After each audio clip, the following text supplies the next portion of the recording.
xam moom xëy na suñuy at bariwul mais liñ ci fekkee mooy fii tudd woon ngay quoi ñun kër njéen lañ daan wax kër njéen Diop maam la ci ñun sax nag d'ailleurs bon léegi nag mais li ñuy wax d'après ngay fële la nekkoon ci guy yële lañ wax ñoom bi ñu toxusee fii ñëw presque la tudd ngay mais avant ñoom ñu ñëw fii kër njéen lañ xamoon kër njéen Diop kër njéen Diop moo jur kër gi Maawa Diop moo jur njéen Diop mii fi nekk tey di chef de quartier waaw fii nag dafa jaxasoo rek presque ethnie bu nekk ay wolof nag ñoo fi ëppoon parce que góor gi njéen Diop olof la woon man sama ndiyaay Maalo Guèye mi nga xam ni presque moom la fi nekkandooloon olof la woon góor gi Maawa Seck olof la woon Baye Gilaay Dieye olof la woon góor gi Aliou Niang moom waaw góor gi Aliou Niang moom Haalpulaar la woon yaa ngi dégg noonu dafa jaxasoo daal parce que ñoom dañoo ku ñëw ñu dalal quoi parce que Mboro noonu lañ doon dëkkee quoi ku ñëw rek da nga yàkkamti nit ki ak fu mën a jógee rek nga dalal ko moo tax mu xaw a nekk un peu dox daje quoi. ci ngay nag bokk na ci askan wi lu ñu dootul fàtte ci seen gox bi ay lakk yu métti yu fi daan faral di am waaye tey ñu ci sant yàlla bu baax. waaw fii de ñun de liñ fi fàtte ndeysaan il fut un temps boobu jamono demeegul nii léegi ñax yi bari amoon na temps yoo xam ne chaque année mu lakk quoi vraiment ay lakk yu métti dañ ko daan wax lakk ngay gi loolu moom xam fàttali woon nañ ko fi quoi ah je sais pas dañu lu nekk xam nga ñun boobu ay xale la ay tout tànk lañ lu ne lañ daan wax ñu naan rab la ak ñi naan jinne la ak ñu naan kii mais boobu daal li ma xam boobu jamono demeegul ñax daa bari woon Mboro néegu ñax ñëw fa ëppoon quoi wax dëgg yàlla ak yooyu bu daan lakk ñun daañu fàttali daan xale bu suñ papa yi daw di fay ndax boobu Mboro presque ay quartiers yi dañu denduñu sax mais lu xew fenn waa Njóob gi ma dëkk dañuy daw jóge fa dañuy day wàllu ji waa ngay waa kër Boy do jóg waa kër mam waa kër loolu kër Abour ngoone jóg ñëpp daw ñëw kii fi ñu ànd nekk ay xale topp ci ñoom quoi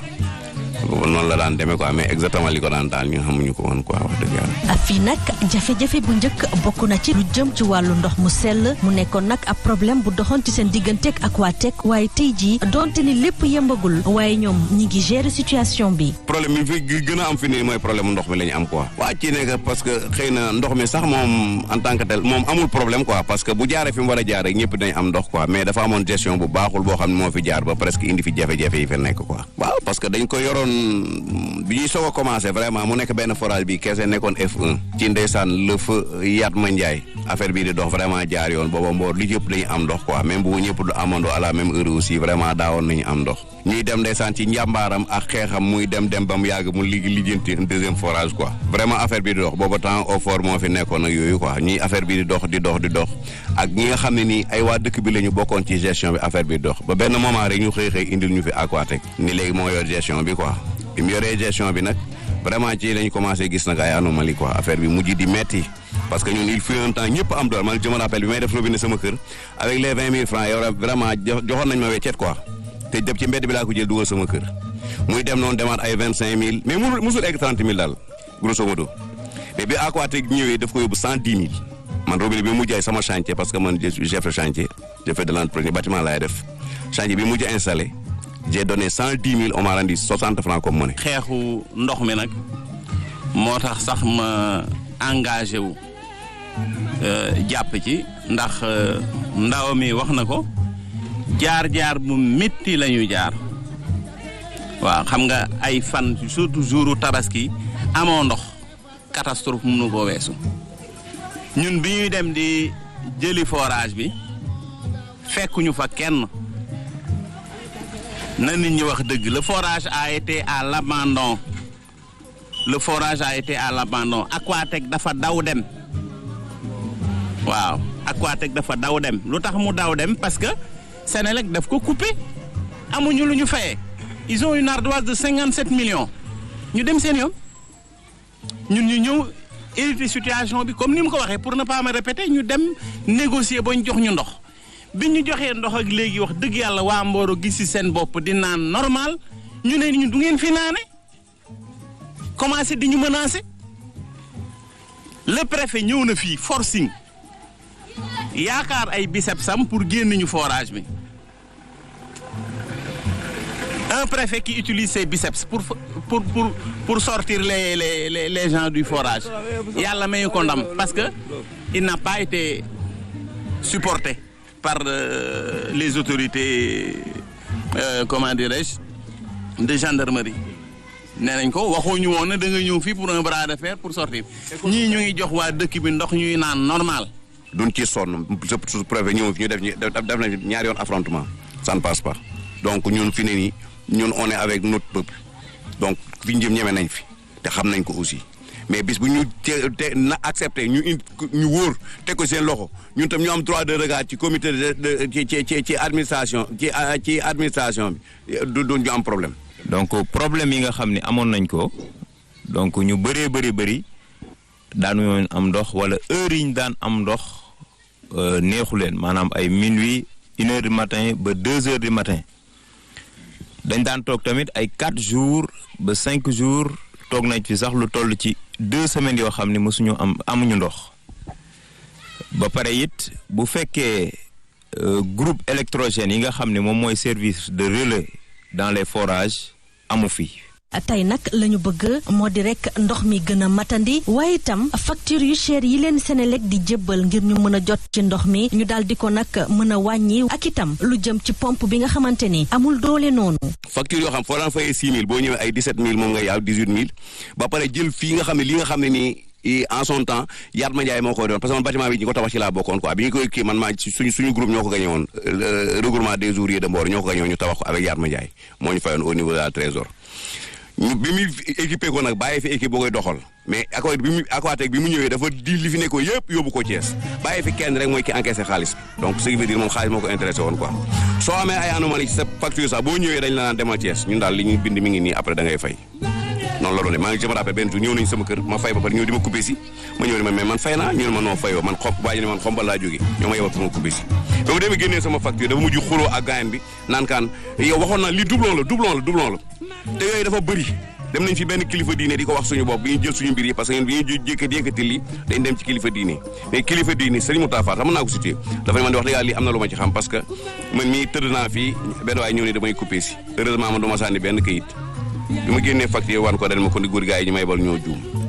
yooyu lañ ñu doon def ndekete li ñuy def yëpp ñun ñu ko ne di subir loolu ñi naan dina dox parce que man bi ñu commencé 2 mois 3 mois laa jëm ci benn chef de quartier boo xam ne xam naa ko c'est un ami à moi man ko lii di dox yéen chef de quartier génn leen ñu wax parce que Aquatech li mu bëgg a def nii ça ne passe pas te lii gars yi de tôt ou tard dañu ko révolté mu ne ñu bàyyi ñu ne dañuy soog a ñëw nañ leen may ñu dem ba mu def ay 6 mois affaire bi gën di ñu dem ba mu def ay 1 an affaire bi gën di exagéré ñu ne lii du jàll xam nga xale yi rek léegi xale yi ñëppay reposé ay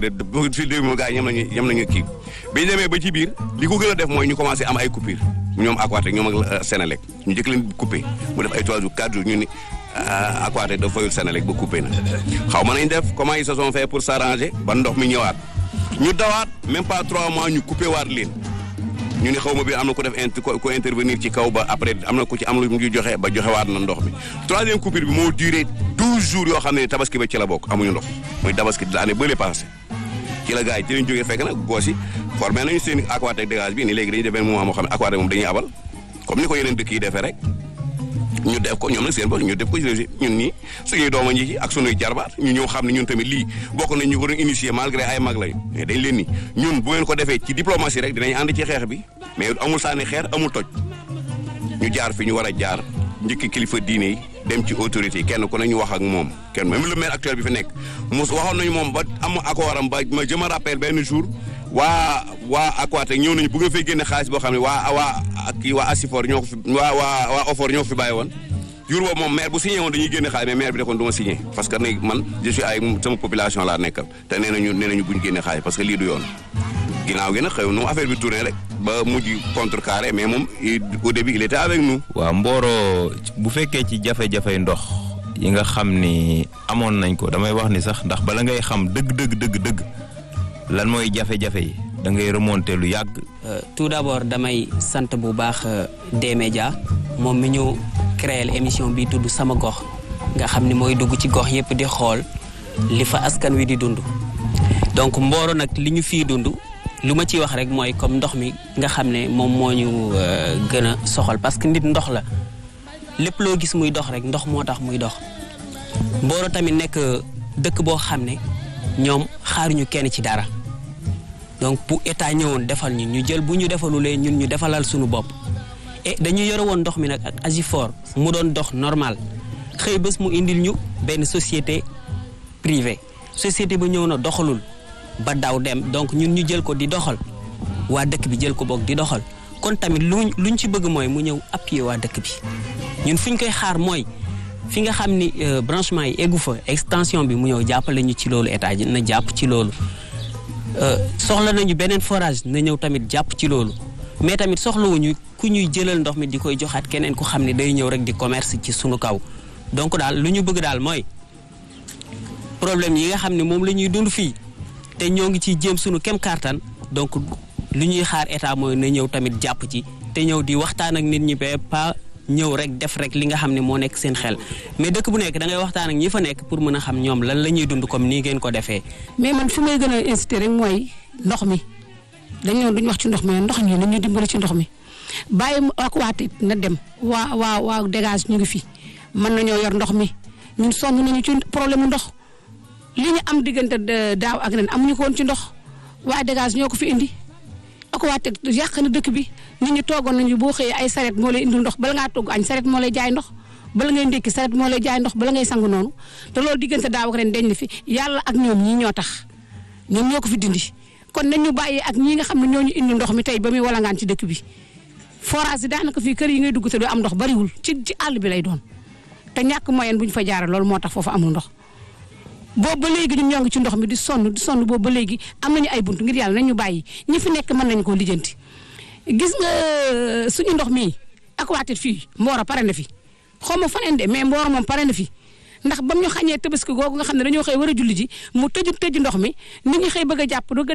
dem ci jàkk ji mënuñu am ndox mënuñu am toggee suñu ndawal amuñu lu ñu ko raxasee tabaski yoogu te la ñu gën a suñu xol tàng ci lañu jóg fipp ba nëga ni boobu ba léegi nag ñoo ngi am ndox. ba léegi rek ci jafe-jafe ndox mi ñoom nee nañu nag qualité ndox mi doon na mbir moo xam ne itam war nañu ko xoolaat. leneen li ci topp aussi ndox mi qualité ba mu waroon a am dëgg it amu ko ndax jotoon nañ fee def ay test lu jëm ci wàllu chlore ak ci lu jëm ci wàllu sels minéraux waaye lañ ca gis moom mooy qualité ba ñu soxla dëgg ci wàllum ndox amuñu ko. am na ñoo xam ne tamit am nañ ay problème d'extension ndax am na ci quartier yu ci bëri fi mu toll nii quartier yi gën a jege forage F2 ba yu ci bëri yi ko wër amuñu ndox te dañ ñu woon forage F2 bi mën na joxe ndox ba 18 kilomètres mais quartier yi nga xam ne ñoo nekk ci ay tànkam sax amuñu ndox te amuñu tamit branchement wala tuyau yoo xam ne dem na fa. Aquatech ba mu ñëwee it jéemu ci dara ndax bu fekkee da nga bëgg a jox ñëpp ndox ngay benn entreprise étrangère boo xam da nga ñëw li nga war a njëkk a def moom mooy kat fu ndox àggul woon nga yeggale ko fa fu ndox daan manqué nga mottali ko waaye Aquatech ba mu fi ñëwee moom yooyu yëpp yitteelu ko soxalu ko. ñun nag bi ñu ñëwee li ñu njëkk a def moom mooy réviser pompe yi nga xam ne ñoo fi nekk ak groupe yi nga xam ne ñoom ñoo fi nekkoon. ba tey jii ñi nga xam ne daan nañ am ndox mi sax di jaxasoog air ndax ku ne xam na ni air moo gën a cher fuuf ndox mi ndax bu fekkee sa compteur air rek a ciy jaar li muy tourné day bari ba li ngay fay ci facture day bari lool. Aquatech air la ñu daan jox waaye daanuñu woon jox ndox bi ñu ñëwee nag loolu problème boobu lañ njëkk a réglé nit ñi à la place de l'air ñoom ñoo ngi am ndox mu doy ci quartier yi nga xam ne sax daan nañ gis tuuti ndox mi. problème mu ndox mii ñuy wax nii nag barki démb man dama ciy dellu si tuuti rek soxna si loo xamante dañ ko dund barki démb waaw loo xam ne dañ ko dund barki démb mooy barki démb danoo déplacé wu fii am problème boo xamante ne moom dafa taxawoon ni du fay ndox ñu dem këram bi ñu demee këram li ñu jëkk a def mooy danoo dem këram di ko yët boode coupure pour war koo couper monsieur le maire woo commandant xamal ko ni ko ñun danoo ñëw këram di ko agressé keroog lu mu gàtt bi ñuy ñëw lu mat 7 gendarme ñëw nañ fi te keroog mënaan nañ ñoo indil problème mais nag yàlla dimbali nañu sant nañu yàlla ba bi commandant ñëwee mu ngi ñu fekk ñu ngi toog ak soxnaam di waxtaan ak moom te man dama yaakaar ni kilifa boo nekkee ci dëkk am na neneen noo war a doxee nu ne ndax ku jiite ak njaboot vraiment war nga am nooy doxee ñun sunu papa la sunu lépp la mais nag am na ci doxalin yoo xam ne boo ko yoree ab dëkk ndox mii tey jii moom li mu war a def mooy jàppale askan wi mais su fekkee ne da nga bàyyi saw askan dem di jàppale askanu jàmbur kooku te ñun ñu yëkkati fii nga toog fi mu toog ñun ñoo ko fi teg sunu papa Yatma Ndiaye moo fi nekkan sunu papa Yatma Ndiaye ñun ñoo ko doon dawal ci terrain bi ba tey yàlla dox ko fii dëkk bi mu fi jógee nag ñun ñu xool ni moom xëy na am nañu yaakaar ci moom ba tax ñu teg ko bi ñu ko fi tegee li ñu doon séntu ci moom lu ci bari gisuñu ko parce que nit ki mënoo nekk ci dëkk ku wax ak yow nga bëgg a xuloo ak moom mënta nekk. waaw kay auzu billaahi mina seytaani rajiim man Adja Aïda Fall laa tudd di bàjjanu gox fii ci Mboro di membre communication cellule communication bu Aquatech Dégage. ci tënk daal mën naa ni Mboro daal mooy dëkk boo xam ne mën na ne féppay nekk. waaye li ma ci gën a sonal man sama jafe-jafe bi gën a metti rek mooy li nga xam ne ku ko amul doo dund muy ndox mi. problème mu ndox bi daal muy problème bu doy waar boo xam ne posé nañ ko fu ne wax nañ ko fu ne waaw ndax président de la république bi mu ñu booleeg Aquatech moo fi indi lu kenn xamul jël paaka teg ko ci sunu put sunu doom yi nag góorgóorlu bi ñu dawee ñoom bàyyi fi caabi yi la sunu doom yi góorgóorlu nangu caabi yi di doxal lu mat at sunu doom yaa ngi doxal ñuy ñaanal bu baax nag sunu maire bi nga xam moom lañ fi tegoon mu yat ma yàlla na xëppee àjjana moo daan wax Mboro walwal waaye tey mën naa ne Mboro walwal gi sunu doom yi ñoo ko fi indi. léegi problème mu Aquatech benn groupe la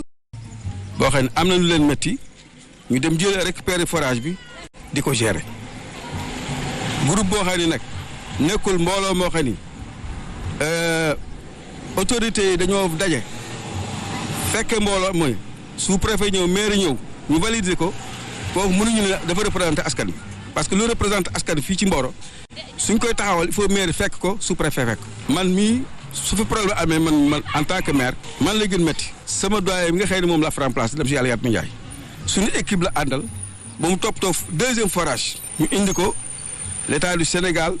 ministre Mansour Faye jàppale ñu am ak président sur instruction du président de la République jàppale ñu bañ am forage am château d'eau ak 6000 kilomètres de réseau ñu démarré ko problème ndox Mboro commencé wàññi ko yàlla dogal réforme ñëw comme ni ma ko waxan ba réforme ñëwee Aquatech jël ndox bi mu jëlee ndox mi mu am ay problème d'approvisionnement diggante flottement boobu ci la comité bi ñëw comité boo xam ni ñoom ñoo taxawal seen bopp dama ko wax encore parce que ne comité boo xam ni dañoo woo population yëpp sous-préfet taxaw maire taxaw ñu validé ko waaw dañoo fipp waa fipp yi ñoo ñu jël ko biñ ko jëlee ñuy doxal léegi man li ma ci waroon mooy ba ñu waree dox ñaxtu doxoon naa ñaxtu bind naa ministre hydraulique ñaari lettre fexe naa ba président de la République yëg ko problème bi ba conseil des ministres su ma juumul 16 août 2019 joxe na institution ministre hydraulique pour ñu régler problème ndox Mboro ñun foofu laa mën a yem ndax soo waxee ba agsi ci sa kilifa jot ci ba joxe instruction foofu laa mën a yem. fii yoon daanaka benn tali moo fa am muy route principale bi la ca des yëpp nekk ci biir dëkk bi du yoon bu baax muy jafe-jafe ci ñoom niki noonu camion acide yi nga xamante ni dañuy xel di jaar ci route principale boobu dafay def ay accident. amuñu ay yoon liggéey bi metti na ay kambu si kese ngay dal suba ngoon guddeeg bëccëg tëli bi yoon wi am na suuf bi bari na liggéey bi metti na ni mu mettee nag wax dëgg yàlla ëpp na jéggi na dayoo parce que da ngay yeb fii sax malade pour bëgg a génn doo génn waaw da ngay nekk ci ay jafe-jafe yoo xam ne daal moom jànkonte gi ëpp na waaw ñun waa Mboro daal sonn nañ safoor yi sonn nañ. waaw problème mu yoon daal moom lañ gën a am ci dëkk bi. waaw ak suuf bi dafa bëri trop mooy yoon bi rek waaw camions yi bari nañ ci yoon bi tëli bi ñoo camions yi ñooy chaque jour ñu yàq suñu oto yi dañuy mbëkk fii di rey ay nit chaque jour.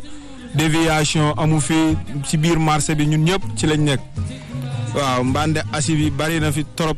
chaque jour fii daal tali bi moom coono gi fi nekk ëpp na benn tali daal moo am Mboro boo bëggee dégg-dégg te tali bi tamit baaxul xat na jigéen ñi ci kaw yoon bi la ñuy lal ñoo kalandoo yi oto yi ñoom ñoo bokk yoon bi accident yi kay moom niñ ci dund moom maara day musi moom kay yi fi am yàlla bu mu fi amati accident yi bari na lool barki démb rek lañ mujjeewaat am benn accident boo xam ne benn saret bu yab feeraay benn camion asib moo ko mbëkk bi mu ko mbëkkee waa ji dafa daanu camion bi jaar ci kawam ñu yóbbu ko Tivaouane waa ji faatu ci fii sax la faatoo biir Mboro fekk na li ko jiitu fii nii ci garage bi si buntu garage bi camion rey na fi suñ benn booy boo xam ne fii la dëkkoon fii ngay ab élève waaw doomu kii am na beneen booy boo xam ne tamit mécanicien la fii da doon génn ci kaw tali bi camion bi tamit noonu la ko rayee Mboro kay ray gi moom dafa jéggi dayoo te dara waral lu ko lu dul ñàkk ay yoon ñun daal amuñu ay yoon suñu oto yi tamit chaque jour camion yaa ngi ñuy mbëkk te bu ñu la mbëkkee du mujj fenn dañ naan ICS la rek oto ICS boo defee constat duñ la jox ñaar dërëm waaw ñun daal sonn nañ lool ñun waa Safoori Mboro moom waaw sonn coono gi moom foo ko natt rek paase na man nag maa jiite mbooleem safoori clando yi ne biir Mboro ak Daaru Xuddoos. man sama xol dafa tàng depuis keroog ba léegi accident barki démb bi xam nga ku jógee ba dëkkam ginnaaw ngaay dëkk kaw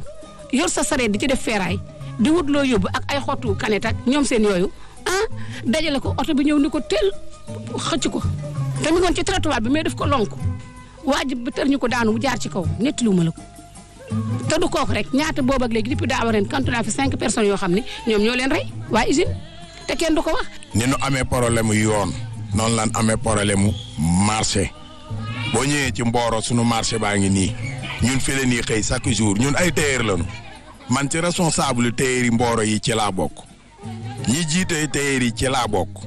Serigne Kene mooy sunu président mais fii tey buñ la waxee ni la tailleur yi fi nekk danoo am sérieux problème amul lenn loo xamante ne gouvernement bi da koy joxe ñun ñu jot wala ñu séddu ci amu ci lu dul masque yi lan ñu fi joxoon te ban ñu joxe masque yi laata ñoo jot suñu xaalis daw nañ bay bëgg a dee ñu ngi koy gërëmee suñu président nag ndax ginnaaw yàlla moom moo tax ñu jot loolu kon nag fii dama leen di wax ne leen tailleur Mboro yi danoo am problème am nañu jafe-jafe bu rëy parce que marché yi nga xamante ni ñu ngi koy joxe fii ci gouvernement bi ci bari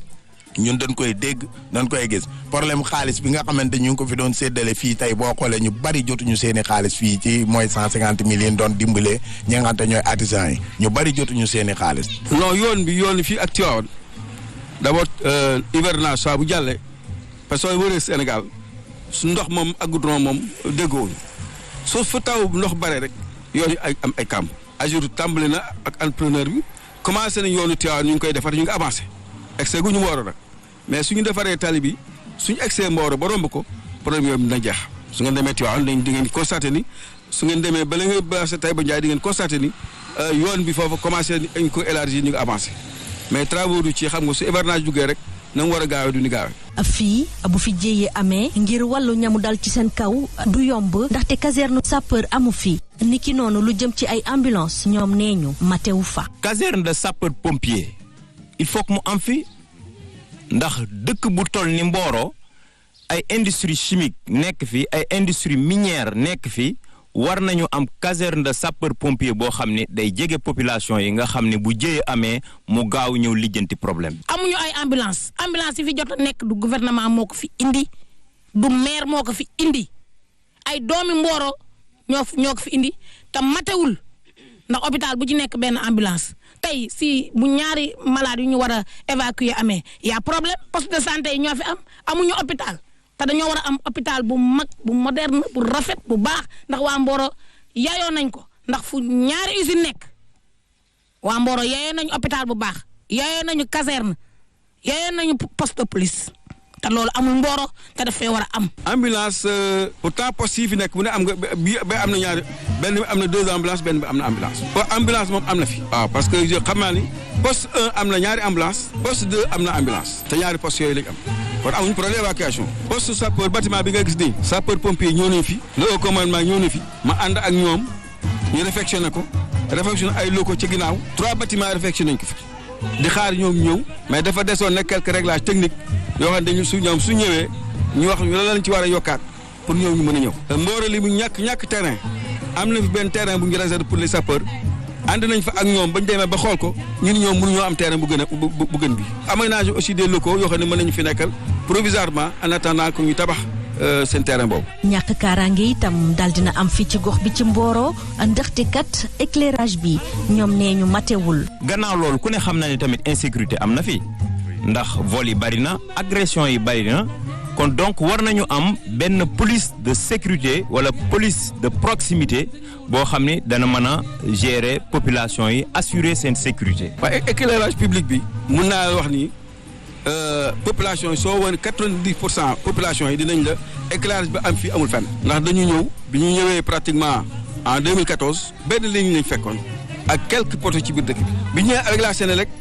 samp nañ fi cinq nouveaux postes. ak programme mu ANER agence nationale de l'électrification rurale. mu ñëw indil ñu ay lampadaires. yow su guddi woon soo fa la jënd soo woon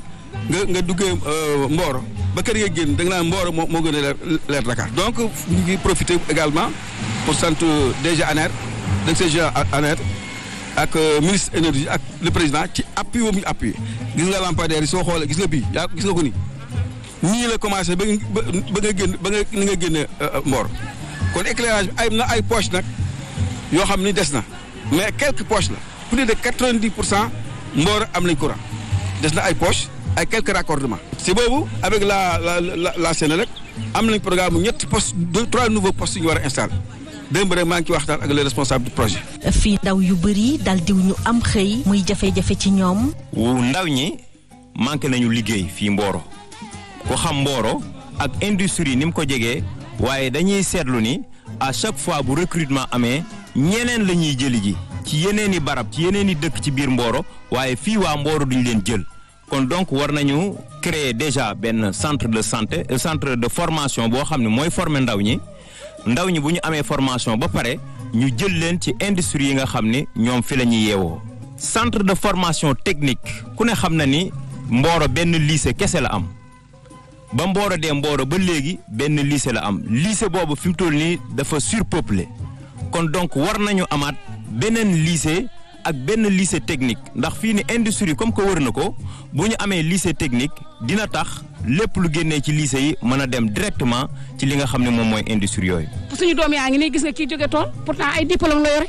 suñu doom yi dañoo jàng ba am seen i diplôme mënuñoo liggéey kenn jëlu leen pour ñu mën leen dimbali ñu dimbali seen waajur yi dañu mujj di ànd ak seen papa yi ci tool yi xam nga loolu neexul kon léegi buñu nee nag lañ jàng mais jàng ba pare te doo am ci loo liggéey ban intérêt la am ban njëriñ la am nañu dugal seen doom yi école ñu jàng te seen doom yi buñu jàngee ba am seen diplôme ñu bàyyi leen ñu taxawaalu nag kenn neexul nag nga xëy di gis sa papa ak sa yaay di war koo jox ndékki war koo jox añ war koo jox reer te moo daan dimbali cay kaye ba nëgg ni nga yor say diplôme di taxawaalu moo tax ñu waral ñu dugg ci àll bi nekk ci tool yi nag léegi dañ ko dagg ba te amatuñu luñu liggéey. kon danoo bëgg président de la république nañu déglu te xam ne jigéeni Mboro dañoo sonn te ko bëgg a dee di nga wax te góor ñi amatuñu kattan gi te Mboro buntu liggéeyukaay la jigéen ñi jàmbaar lañu te tool yaa ngi fi lañu war a am ci suuf jigéeni Mboro yi amuñu ko amuñu suuf bu ñu war a mën a bayee te ay jàmbaar a ngi fi ñoo xamante ni bëgg nañu bay mais amuñu suuf bu ñu bayee. programme yi nga xam ne am nañ ko d'abord damay wax ni mission commune dafa am dañu naan le développement économique et social. développement économique et social soo ko déggee wàllu koom-koom bi dafa war a ñëw wàllu infrastructure war a ñëw wàllu ndimbal yi ñëw ji doole yi ak kuréel yi nga xam ne dañu leen war a jàppale war a ñëw. li nga xam ne nag moom laa seetlu te di koy wax souvent mooy collectivités territoriales yi fànn koom-koom bi xam naa ni xëy na fulla leen ko mais moyens yi ñu ko mën a ñu ko réaliser lañu amagul. ba tax na damay jàpp ni war nañoo toog waxtaanaat nan la ñuy xaymaa ay programme de développement économique yoo xam ne jigéen ñi ndaw ñi ñu amul ci luñ jàpp dinañ ci mën a jàpp am xëy. ba loolu bon liñ ciy commencé def ñun liñ commencé mooy réaliser nañ fi ferme agricole agro pastoral waaw agro avicole te am nañ 3 projet ñeenti ferme yoo xam ne fi mu nekk bi passé voté na ñett yi benn bi ñu ngi koy séntu ci grande code opération waxtaan nañu ak moom ba joxe nañ son accord de principe bi ci des it ci wàllu kii financement yi financé nañu jeunes yi femmes yi groupement yi pour ñu def ko maanaam espèce u fonds revolving ci seen biir ñu roulé ñu ciy liggéey jërëjëf man maa leen war a sant. muy problème boo xamante ni bokk na ci li ko gën a taral lii di découpage administratif bi ndaxte kat gis nañ ni commune Darou Khoudoss dafa daal di jël lu bëree bëri ci ñoom fii marché amu fii secteur informel bi itam nekk ci jafe-jafe. découpage bi baaxul maanaam Mboro découpage bi moo baaxul ndax Darou Khoudoss dafa uuf Mboro da ko ëmb. ñuy ñaan président na seetaat décret bi mu delloo Mboro fa mu nekkoon mu jox Mboro li mu moom marché bi. na mu war a leere wu ni dañoo wax ko ñi de mais marché bi lëndëm na Mboro sécurité amu fi. Mboro problème bu njëkk moom mooy découpage la am problème. maanaam Mboro dafa tuuti lool. mi ngi toll ci 40 à 50 000 habitants loo xam ne ci 3 kilomètres carrés la ñuy dund. mu nekk 10 000 habitants par kilomètre carré muy doon loo xam ni. lu jéggi dayo la redécoupage boobu noonu la ñu war a régler waat ci biir Mboro ndax Mboro Darou Khoudoss da koo ëmb loolu la ñu war a njëkk a régler. découpage bi nga xam ne découpé nañ ko Mboro bi acte 3 duggee découpage bi ñu confiner Mboro sur 1 kilomètre moins d'1 kilomètre carré dëkk boo xam ni soo tàllalee côté boo tàllal ci 1 kilomètre day toll mbaa du ko ëpp mu concentré 40 000 habitants xool densité population boobu soo ko seetee da ngay presque 4 000 habitants au kilomètre carré loolu da ngay xam ne fu mu am fu nekk il faut mu am di problème circulation am fa yàlla dogal na nag président de la République joxe na instruction pour ñu élargir commune Mboro monsieur le préfet de Tivaouane ancien préfet tenir na CDD à Darou Khoudoss ak conseiller Mboro ak conseiller Darou Khoudoss pour ñu def ay propositions d'extension de correction de l'incohérence territoriale kooku le dossier est fin prêt nu yaakaar nañ incha allah dootu yàgg. hôpital boo xamante ni nag ku feebar mën cee gaaw a egg faju doon na jàmbatuk askanu ngay fii ci Mboro. war nañoo am hôpital même bu dul hôpital bu mag mu nekk hôpital wala centre de santé de niveau 1 boo xam ni lépp lu jóge ci centre de santé yi dañ ko fay mën a yóbbu pour mu gérer malade yooyu. bi ma see ànd démb mun na xëy ma trop wala ma jóge tool na fi dinaa jël parole pour wax si li ma bëgg a wax si Sen TV xam mu nekkoon chaîne askan bi lépp loo xam ne moo ñu lënd moom suñu réew moo ñu koy wan di ñu ko jox information yu leer yu clair mu ñu ko doon jox ñu xëy dagg ko ngir wàllu politique bëgg lancer message gouvernement Macky Sall wax leen ni leen askan bi su leen falee askan bi moo seen buur askan bi ngeen war liggéeyal mais mënu la ñu fal ba pare ngeen jël seen yet du ñu ko dóor kon dama di yàpp ne yet bi yet politique yet la da nga koy jël dóore ba ñu ko dóor kon Macky Sall da nga koo fal pare mu jël yet bi du ñu ko dóor ñun su tëjee télé bi tëjul Bougane ñaata doomu adama ñu fay liggéey di ay Sénégal dafa liggéey di fayeeku mu tëj ko xañu ñun ñu xam ne ay Sénégal information bi ñu war na am en clair man ñu xam mu ñu jënd journal lire ko Sen TV moo ñu jox information yu leer mu tëj ko mu nekk lu ñu metti maa ngi dem benn vaurien bu nekk si biiram nii mën na jënd Sen TV mu loolu ma xam ne kon ça veut dire que loolu bi ma ko déggee dama bëggoon ne ko li ñu bëgg mooy na saxal askanu Sénégal du amati information yu baax du amati fu ñu xëy kuy créer chômage nag doo créer liggéey man sama gis dem moo ko jàppee si dama ne Macky Sall ko mooy créer chômage du créer emploi ku ñun Sénégalais yi foofu ñu mat ñu yow nii lii ñu wan dafa doy Bougane ñun bu ñu ko dee suivre télé bi du politique mu tax ñu ko suivre dañ ko suivre ngir am ay information yu leer Sénégal parce que yàpp naa 14 régions Sénégal yëpp la ñuy dem di ñu wan jafe-jafe yi fa am ñu koy suivre si école ci lu mu mënti doon kon bu ñu amee mu tëj télé bi si ay caaxaan ñun Sénégal yi dafa nekk lu ñu metti may lancer un message bépp citoyen bépp Sénégalais bu ñu ko jël jàpp ne affaire du Macky Sall affaire de yetu politique la yetu xeexkaay la nañu jóg xeex takk suñu tubéy xeex